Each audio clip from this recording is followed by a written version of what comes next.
a custom one that I made. This is a cut down or Zippo Shorty. These are pretty cool. I did do this with a real Zippo and I lost it in my move. I don't know what happened to it. But basically, I love the idea of a Zippo Slim.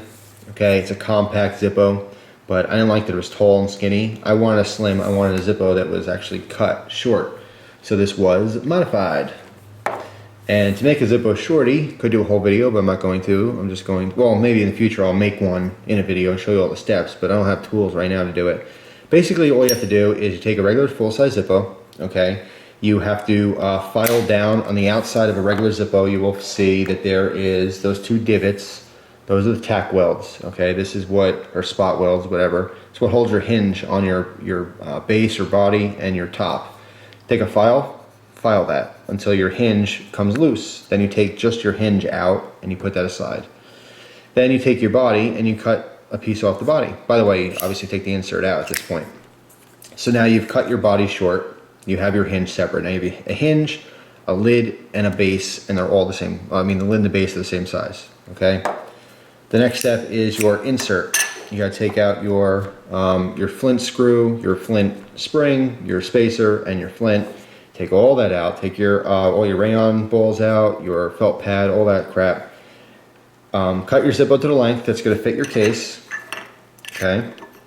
Then you have to cut your spring so it has the right tension, and put everything all back together, and boom, you got a little Zippo Shorty. Oh, how I reattach the hinge to the base and the cap is with JB Weld. Works awesome. And that's it. You have a Zippo Shorty, a custom Zippo.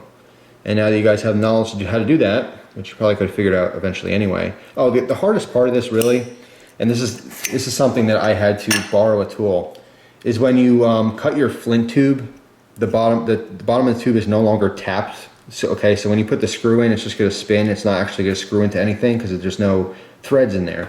So you have to get the appropriate size tap and actually create your own threads in the brass tube. All right, that's very, very important. That's one of the most important parts of this, because I've seen a lot of people try to make these and they like, how's that thing stay in?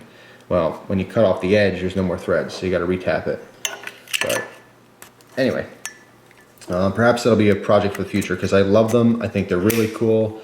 I think that they'd be real popular if you have someone with time and tools and you buy a bunch of plain Zippos, make a bunch of Shorties and sell them. It'd be awesome.